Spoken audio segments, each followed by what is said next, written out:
Cyber thieves stole $81 million from the Bangladesh banks. Bangladesh bank থেকে নতুন করে কয়েক বিলিয়ন ডলার চুরি গেছে। En 2016, durante un fin de semana aparentemente ordinario en Bangladesh, donde la semana laboral termina el sábado, los empleados del Banco Central de Bangladesh hicieron un descubrimiento escalofriante. Su impresora estándar, que maneja recibos de transferencias internacionales, comenzó a imprimir documentos que confirmaban que se había drenado una transacción asombrosa de $1.000 millones de las cuentas del banco. En ese momento surrealista, el personal se dio cuenta de que estaban en el centro del mayor robo digital de la historia. Su seguridad fue comprometida por una organización de hacking notoria por infiltrarse en las defensas digitales más seguras del mundo. Este grupo sombrío, apoyado por una entidad sorprendentemente poderosa, será revelado al final del video. Como siempre, asegúrate de seguir la historia hasta el final. Bangladesh es un país de mayoría musulmana donde el fin de semana cae en viernes y sábado. Es bien sabido que los bancos cierran durante el fin de semana. En estos días, solo el personal esencial, especialmente aquellos encargados de gestionar transferencias internacionales, trabajan en el Banco Central de Bangladesh. Puede que hayas oído hablar del sistema SWIFT o código SWIFT antes. SWIFT es una empresa belga que provee una red global que permite a los bancos de todo el mundo comunicarse. Por ejemplo, si un cliente en un país quiere transferir dinero a otro cliente en otro país, la transacción debe pasar por el sistema SWIFT, porque permite a los bancos comunicarse y confirmar la transferencia de fondos. Todo este proceso es digital, lo que significa que no se mueve dinero físico de un banco a otro. Para garantizar que estas transacciones sean precisas y seguras, una red confiable como SWIFT es crucial. La historia de hoy no trata sobre una violación del sistema SWIFT. SWIFT es conocido por ser altamente seguro como debería. de su importancia para las transacciones bancarias globales. Entonces, y en el centro de Bangladesh. Como mencionamos, el viernes y el sábado son los días de fin de semana en Bangladesh. Durante este tiempo, todos los empleados del banco están libres, excepto por unos pocos empleados esenciales, incluido el encargado de gestionar el sistema SWIFT para transferencias internacionales. Estas transacciones se registran digitalmente en computadoras y también se imprimen por una impresora bancaria para mantener un registro impreso de las transferencias. El sistema SWIFT y las transferencias internacionales operan las 24 horas del día. El jueves, cuando los empleados terminaron su trabajo a las 5 p.m., dejaron la furgoneta y cerraron con llave. El próximo día, viernes, solo vinieron los empleados esenciales. El miembro del personal responsable de las transferencias rápidas fue a la impresora para verificar las transacciones que se habían realizado durante la noche, ya que sin duda habría habido transferencias. Por la mañana, esperaba que la impresora hubiera estado trabajando toda la noche, imprimiendo transacciones a medida que se procesaban, incluso si ocurrían en medio de la noche. Sin embargo, la mañana del 5 de febrero 2016, cuando fue a revisar la impresora, no encontró documentos impresos. Era desconcertante porque parecía imposible que no hubiera ocurrido ninguna transferencia durante la noche. ¿Dónde estaban los documentos? ¿Por qué no se habían impreso? Además de las huellas desaparecidas, había un registro digital en la computadora que mostraba las transacciones que parecían haber ocurrido la noche anterior. Y no había nada sospechoso en estas transacciones. Parecía que el problema era únicamente con la impresora.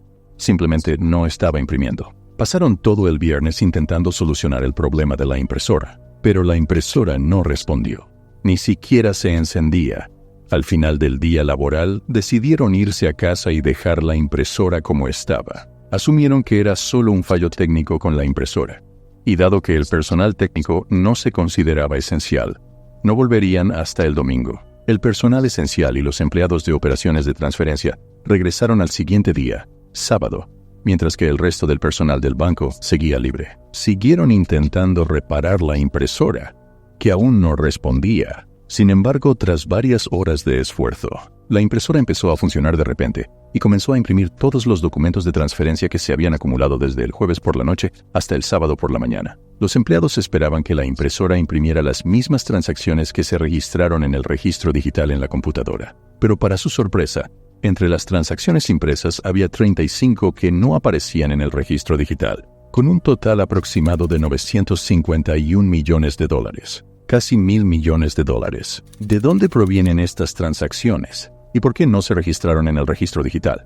Estas solicitudes de transferencia se habían enviado al Banco de la Reserva Federal de Nueva York, porque el Banco Central de Bangladesh tiene una cuenta allí, conteniendo miles de millones como parte de las reservas nacionales.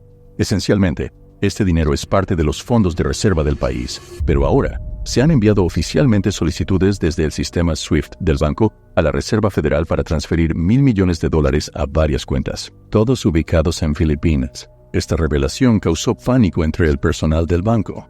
¿Quién autorizó estas transferencias y cómo se iniciaron?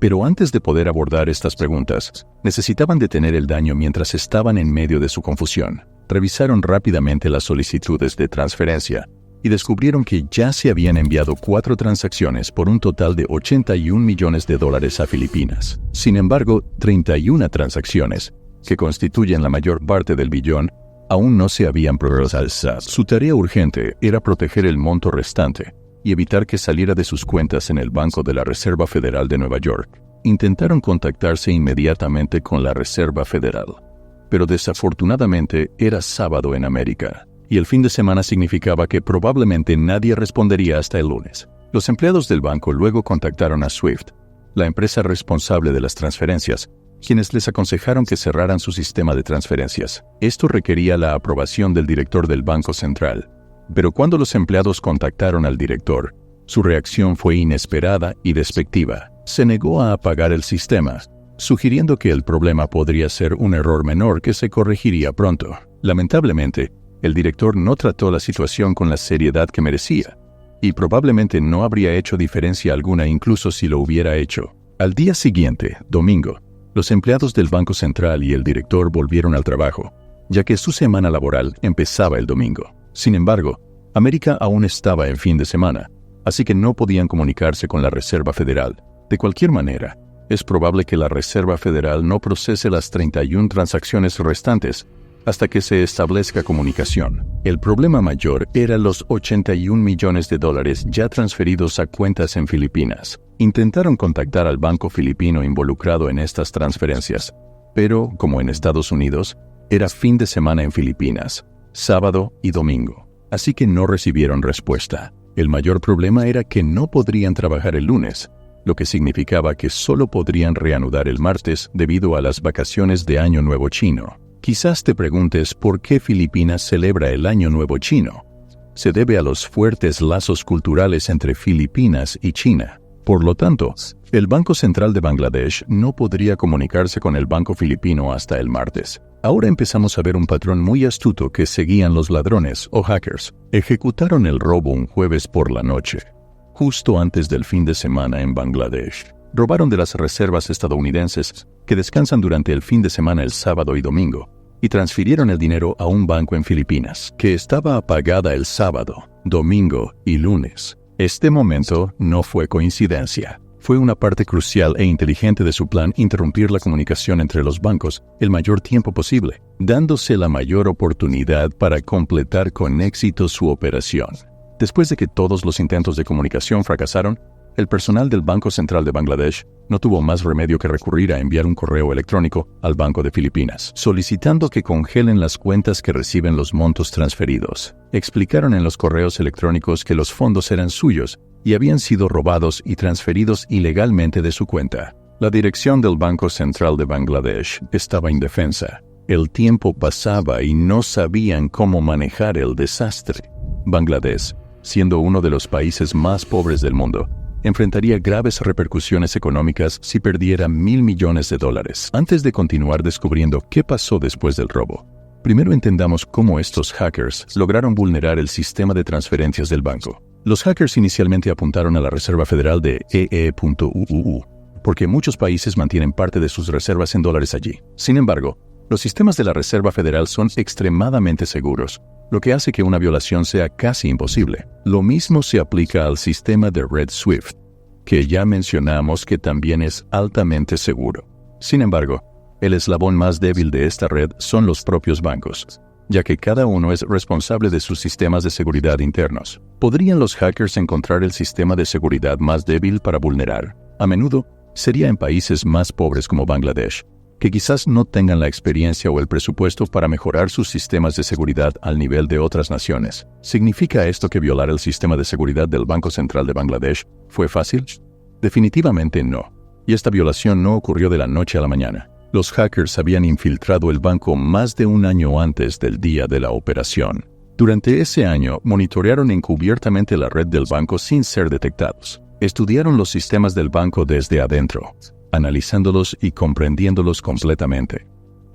Entonces, ¿qué pasos siguieron exactamente los hackers para ejecutar esta operación? El primer paso involucra lo que se conoce como ingeniería social, a veces referido como hacking social, lo que significa estudiar y comprender a tu objetivo humano, sus comportamientos sociales y acciones generales. En nuestra era, la mejor herramienta para los hackers para realizar ingeniería social es las redes sociales. La mayoría de las personas tienen cuentas y publican mucha información personal en línea, lo cual es aprovechado por los hackers. Lo que ocurrió fue que los hackers recopilaron información sobre unos 40 empleados del banco y luego les enviaron correos electrónicos. Estos correos parecían ser de personas que los empleados conocían. Un detalle que los hackers obtuvieron de los perfiles de redes sociales de los empleados. Los correos electrónicos, principalmente consultas de trabajo, dirían algo como: «Hola, estoy buscando trabajo y sé que trabajas en el banco. ¿Podrías ayudarme a ver si hay posiciones disponibles? Aquí está mi currículum adjunto».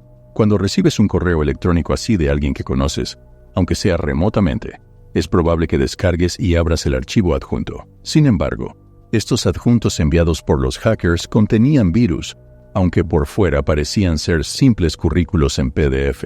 El virus se instalaría en la computadora. Importante, estos correos fueron enviados a las direcciones de trabajo de los empleados, lo que significa que los archivos probablemente se abrieron en computadoras de trabajo. De hecho, varios empleados descargaron y abrieron estos archivos, iniciando así sin saberlo la propagación del virus a través de la red informática del banco. Esta propagación fue completamente indetectada, y los empleados que abrieron los archivos no tenían motivo para sospechar nada, porque vieron lo que parecía ser currículos ordinarios. El primer ataque fue más un hackeo humano que técnico. Una vez que el virus estaba en las computadoras de los empleados, entró en juego. El virus podía capturar capturas de pantalla. Recuerda cada pulsación de teclas hecha a Y mano. permitir incluso que los hackers controlen los ordenadores a distancia. Maldición, aún no estamos Estaban en la fase de recopilación de información. Su objetivo final era acceder a los ordenadores críticos del banco, específicamente aquellos que manejan transferencias internacionales a través de la red SWIFT, porque no todas las computadoras del banco tenían acceso a SWIFT. Los ordenadores en cualquier banco están conectados mediante una red, y por lo general, incluso estas redes internas tienen estándares de seguridad. El dispositivo que conecta los ordenadores, llamado conmutador, suele tener ciertos estándares de seguridad, especialmente en instituciones sensibles como los bancos. Desafortunadamente, los interruptores en el Banco Central de Bangladesh eran baratos y tenían estándares de seguridad muy bajos, permitiendo a los hackers moverse con relativa facilidad de un ordenador a otro, hasta que encontraron el ordenador responsable de las transferencias internacionales, conectado a la red SWIFT. Este ordenador era su principal objetivo. Los hackers se aseguraron de que todos sus movimientos estuvieran cubiertos, porque si algún empleado descubría o incluso sospechaba de su presencia, habría puesto en peligro toda su operación. Sus pasos fueron cautos, intrincados y lentos. Por eso les tomó alrededor de un año alcanzar la computadora responsable de las transferencias del banco. Una computadora que solo un número limitado de empleados, 2 o 3, podían acceder. Los hackers lograron acceder al computador de uno de estos empleados, de donde obtuvieron las credenciales de inicio de sesión del empleado. Esto les permitió entrar al computador conectado a la red SWIFT. Una vez que estaban completamente preparados y sabían exactamente cómo ejecutar su plan, eligieron el momento con cuidado. Como se mencionó anteriormente, planeaban iniciar el ataque en la noche del jueves, 4 de febrero de 2016. Este horario les permitiría más libertad para actuar durante el fin de semana, desde el viernes hasta el lunes, que eran días festivos consecutivos en los países involucrados: Bangladesh, Estados Unidos y Filipinas. Este horario interrumpiría la comunicación entre los bancos durante un periodo de 4 días, después de que terminara la jornada laboral en Bangladesh ese jueves. Los empleados del banco se fueron a las 5 de la tarde. Los hackers, o mejor dicho, los ladrones, accedieron de manera remota al ordenador del banco a las 8:30 de la noche, un momento en el que los empleados del banco no estarían presentes, permitiéndoles llevar a cabo su operación libremente. Desde este ordenador enviaron 35 solicitudes de transferencia a través del sistema SWIFT al Banco de la Reserva Federal de Nueva York. El valor total de estas transacciones fue aproximadamente $951 millones, casi $1,000 millones. Estas solicitudes se enviaron a la Reserva Federal en Nueva York, donde eran las 10:30 de la mañana. Así que el personal estaba presente y todo parecía normal. Los hackers enviaron estas 35 solicitudes y esperaron una respuesta del Banco de la Reserva Federal. Sin embargo, la Reserva Federal de II.UU depende completamente del sistema SWIFT. Si se recibe una solicitud válida a través de la red SWIFT y todos los detalles en la solicitud están correctamente completados, no hay razón para negarla. A pesar de la gran cantidad involucrada, se esperaba que los 35 transferencias dirigidas por los hackers a un banco filipino fueran procesadas. Sin embargo, por alguna razón, solo 4 de estas transferencias fueron aceptadas. Los restantes 31 fueron suspendidos y puestos bajo revisión. Las 4 transacciones procesadas sumaron $81 millones, una cantidad sustancial que hace de esta operación uno de los mayores robos bancarios de la historia. Los hackers se quedaron perplejos al no entender por qué no se ejecutaron las 31 transferencias restantes, y la razón resultó ser bastante extraordinaria. Fue una coincidencia extraña que salvó al Banco Central de Bangladesh de una pérdida adicional de $870 millones. Entonces, ¿qué pasó? ¿Cuál fue esa coincidencia milagrosa que resultó ser una bendición disfrazada? Primero, veamos a los dueños de las cuentas en Filipinas. Al rastrear estas cuentas, se descubrió que estaban registradas a nombre de individuos de China. Estas cuentas se abrieron 10 meses antes de la operación y permanecieron inactivas hasta el día del robo, cuando de repente millones de dólares fueron transferidos a ellas. El banco filipino donde se abrieron estas cuentas se llamaba RCVC, y estas cuentas estaban repartidos en diferentes de la banca en Filipinas, incluyendo uno situado en una calle llamada Júpiter, un nombre de calle típico en Filipinas. Por una curiosa coincidencia, había otra empresa en un país diferente, una compañía de envío de petróleo marítimo, también llamada Júpiter. Sin embargo, esta compañía tenía tratos con Irán, que está bajo sanciones de EU. Por lo tanto, cualquier empresa que trate con Irán, incluida esta empresa Júpiter, sería incluida en la lista negra de EE. Las transferencias que se revisaron fueron aquellas dirigidas a la sucursal del banco en Filipinas, situada en la calle Júpiter. La dirección de la sucursal en las transferencias desencadenó una respuesta en el Banco de la Reserva Federal de Nueva York. Cuando vieron la palabra Júpiter, pusieron estas transferencias en revisión, aunque este Júpiter no tenía relación con el sancionado. Esta notable coincidencia detuvo las 31 transferencias que sumaban $78 millones. Fue un percance afortunado para el banco y la economía de Bangladesh, que habría tenido dificultades para absorber una pérdida de $1,000 millones. Y este no fue el único evento afortunado. Después de que se procesaron las 4 transferencias, los hackers esperaron por las 31 restantes. Esperaron 7 horas y media dentro de la computadora y salieron del sistema SWIFT a las 6 de la tarde. Hora de Nueva York, suponiendo que la jornada laboral había terminado y no se procesarían las transferencias restantes. Sin embargo, imagina si hubieran esperado solo una hora más. Podrían haber accedido al $1 billón completo, porque algunos empleados de la Reserva Federal aún estaban trabajando revisando transferencias que requerían atención. Cuando estos empleados revisaron las transferencias del Banco Central de Bangladesh y vieron que la calle Júpiter en Filipinas no tenía relación con la sancionada compañía Júpiter, se dieron cuenta de que detener estas transferencias había sido solo un error del sistema. Por lo general, la Reserva Federal, dependiendo completamente del sistema SWIFT, procesaría cualquier solicitud correcta recibida a través de él. Si todos los datos en la solicitud eran correctos, no tenían ningún motivo para rechazarla, sin importar lo grande que fuera la suma. Por lo tanto, todas las 35 transferencias dirigidas por los hackers a un banco filipino deberían haberse procesado. Sin embargo, al notar las enormes sumas involucradas, lo cual era inusual para el Banco Central de Bangladesh, la Reserva Federal decidió solicitar confirmación adicional al banco. Se preguntaban por qué se transferían cantidades tan grandes a Filipinas. Entonces, enviaron un mensaje a través del sistema SWIFT, solicitando confirmación de las transferencias. ¿Eran legítimas estas transacciones? ¿Y eran correctos los montos? Si los hackers aún estuvieran activos en el sistema, podrían haber respondido fácilmente a través de la red SWIFT para confirmar las transferencias al Reserva Federal, afirmando su legitimidad. Afortunadamente, los hackers se habían rendido y abandonado el sistema justo una hora antes de la solicitud de confirmación de la Reserva Federal. Antes de salir, eliminaron todos los registros de las 35 transacciones que habían iniciado desde el bloque de transacciones digitales del banco. Esto aseguró que cuando el personal del banco llegara al día siguiente, estarían completamente desprevenidos de lo sucedido. Además, al conocer sobre la impresora que automáticamente imprimía todas las transacciones según ocurrían, los hackers habían desactivado la impresora antes de enviar estas transacciones, ya que habían vulnerado la red. Simplemente instalaron un virus en la impresora para desactivarla.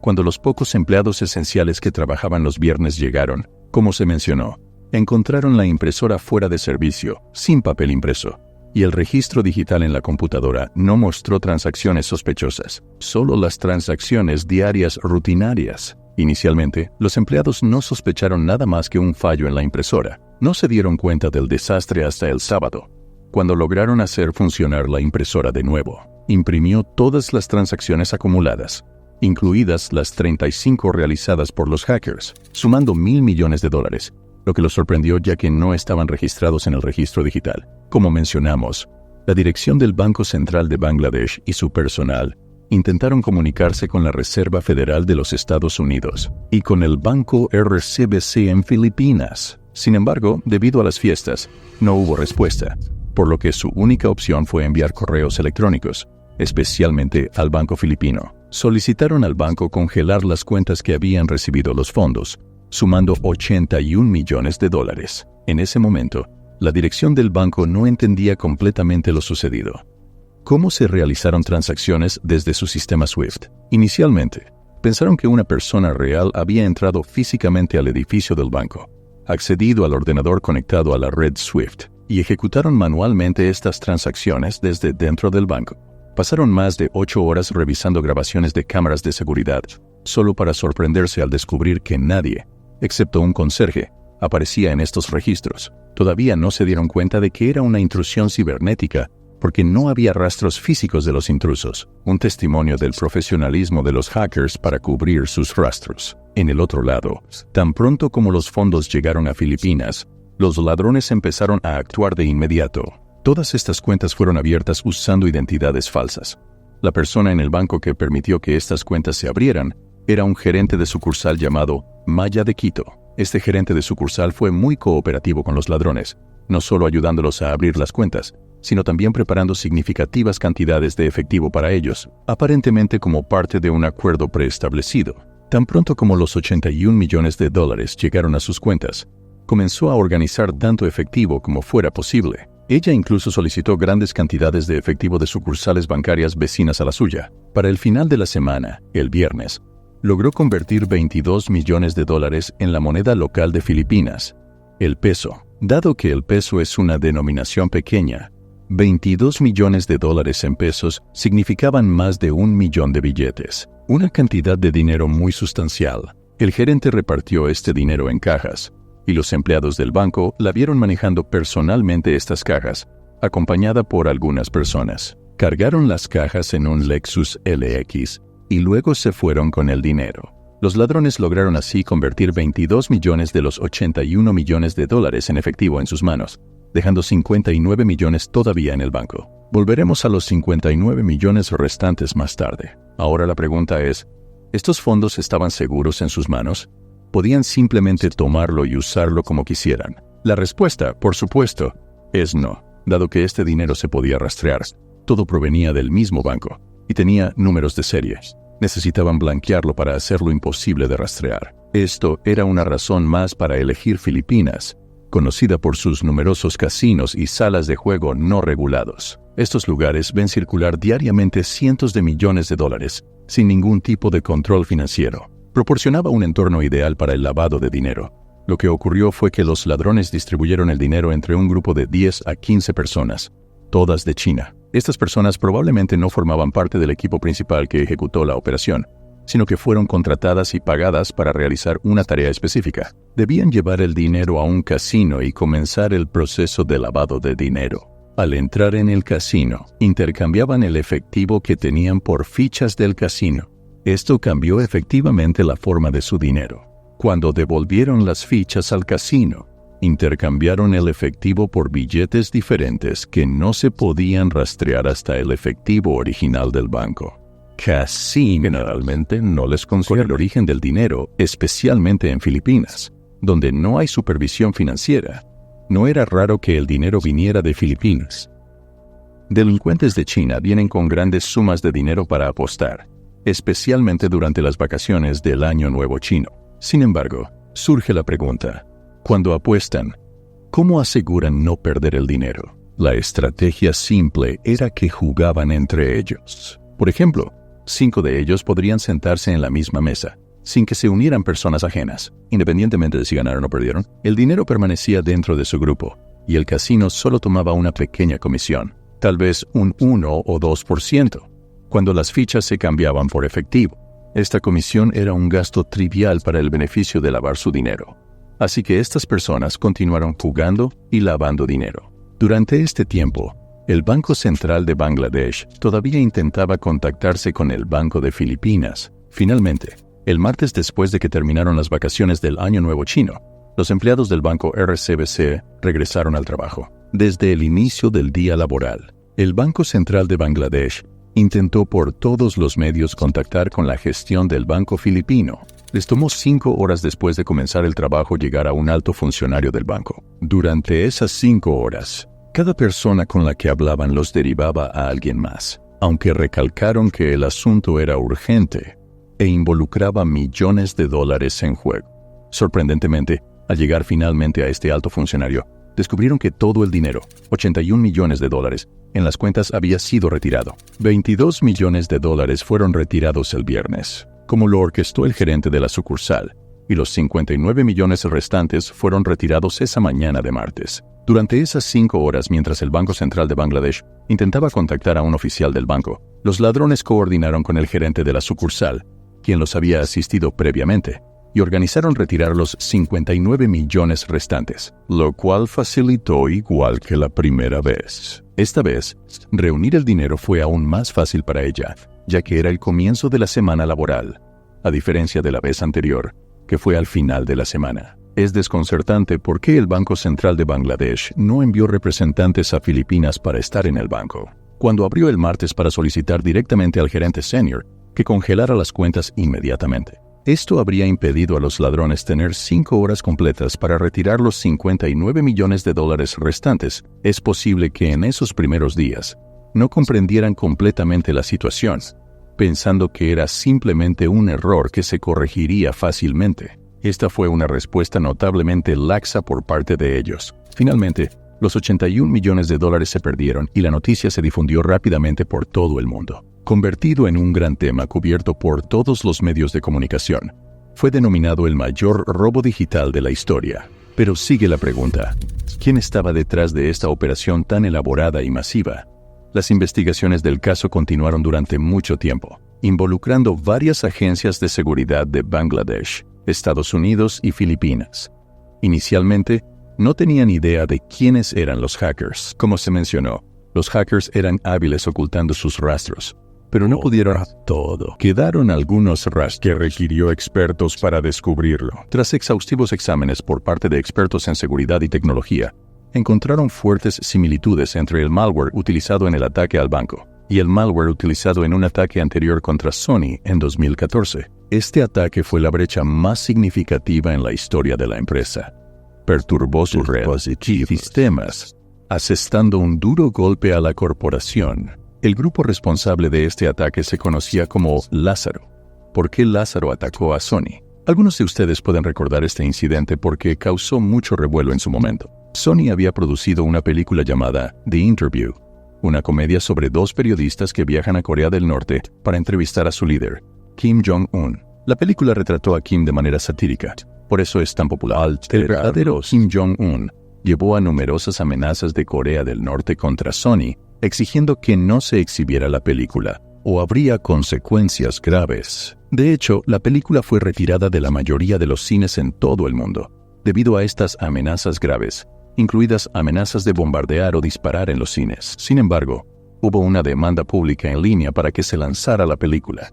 así que Sony la hizo disponible para comprar o ver en línea. El grupo Lázaro, después de eso, paralizó las redes y sistemas de Sony, obligando a los empleados a usar papel y bolígrafo como si hubieran retrocedido 50 años. Además, filtraron miles de archivos y correos electrónicos entre empleados, gerentes e incluso celebridades asociadas con Sony. Algunos de estos correos contienen escándalos e información despectiva. Es evidente que Lázaro es de Corea del Norte y probablemente tiene conexiones directas con el régimen. Su naturaleza exacta es incierta.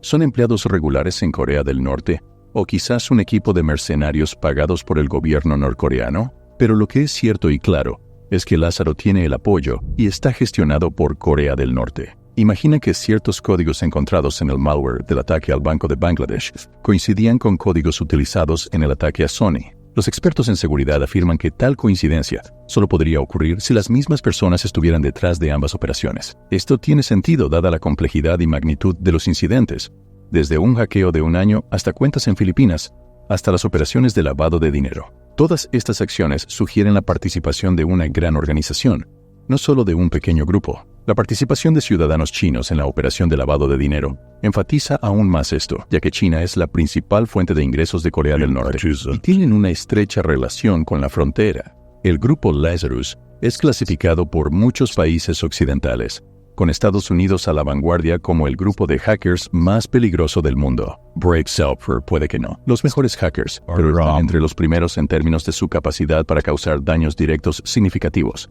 en gran parte debido al apoyo que reciben de Corea del Norte. Sin embargo, las vacaciones no fueron solo por el robo en el Banco de Bangladesh o el ataque a Sony. Sucedió después de su ataque más infame en 2017, que causó un gran revuelo en todo el mundo. Aquellos de ustedes que recordarán la enorme interrupción causada en 2017 por un software malicioso llamado WannaCrypt. Este programa se infiltraría en computadoras, cifraría todos los archivos y los haría inaccesibles. Luego muestra una pantalla roja con instrucciones. Estas instrucciones indicaban que tus archivos habían sido cifrados y solo podrían recuperarse si pagabas un rescate. Dan a sus víctimas 3 días para pagar $300 en Bitcoin a una dirección de billetera especificada. El mensaje también advertía que si el pago no se realizaba dentro de los primeros 3 días, el rescate se duplicaría a $600, y si no se pagaba en una semana, perderías tus archivos para siempre.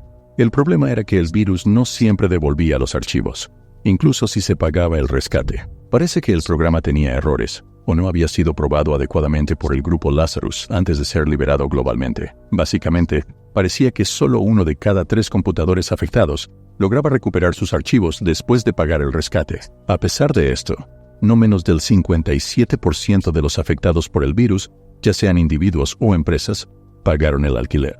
Se estima que los hackers recolectaron entre 70 y 100 millones de dólares. Sin embargo, la verdadera catástrofe no fueron solo los pagos del rescate, fue el impacto generalizado del virus. Aquellos de ustedes que recuerdan la situación en 2017 recordarán la extensa magnitud del incidente. El virus se propagó a más de 150 países, infectando más de 300,000 ordenadores y, trágicamente, afectó a muchas instituciones críticas, incluidos hospitales, agencias de transporte, ferrocarriles, bancos y compañías de telecomunicaciones. El mayor desastre fue la interrupción causada a estos servicios e instituciones esenciales. Los daños globales por el virus se estiman en miles de millones. Por eso, el grupo Lazarus ha sido clasificado como el grupo de hackers más peligroso que existe actualmente. Volvamos al robo del banco. ¿Qué pasó después? Hubo renuncias significativas, incluido el gobernador del Banco Central de Bangladesh y varios directores y funcionarios. Ninguno de los hackers ni el grupo chino involucrado en el robo fueron atrapados. En Filipinas, la única persona que fue detenida y condenada fue el gerente de sucursal, quien facilitó a los ladrones la retirada del dinero. La gerente, Maya de Quito, fue acusada de lavado de dinero y fue sorprendentemente condenada a 59 años de prisión. Además, encuentran $109 millones, lo cual es más de lo robado. Ella fue la única persona procesada en todo este robo, lo que plantea preguntas sobre por qué les ayudó. ¿Fue sobornada? Si es así, no debería haber aceptado menos de $2 a $3 millones, y luego debería haber abandonado el país inmediatamente. Este escenario plantea dudas sobre si Maya de Quito era realmente novia, y sabía que lo que estaba haciendo estaba mal. Es desconcertante y difícil de entender cuál era su interés en ayudar a los ladrones. ¿Podría haber sido coaccionada de alguna manera? No hay muchos detalles sobre este asunto. La sentencia fue extremadamente severa. 59 años en prisión y una multa de $109 millones han terminado efectivamente con su vida, y ella fue la única procesada en este caso, casi como un chivo expiatorio. Mientras tanto, los hackers, los ladrones y el dinero desaparecido parecen haberse esfumado sin dejar rastro. Este robo sigue siendo el mayor robo digital de la historia hasta el día de hoy. A medida que avanzamos más en la era digital, es probable que solo sea cuestión de tiempo antes de que veamos robos digitales aún mayores, con futuros conflictos que potencialmente escalen a guerras digitales a gran escala. Y con eso, hemos llegado al final de esta historia. Espero que lo hayas disfrutado como siempre. No olvides darle like, suscribirte y activar la campana de notificaciones.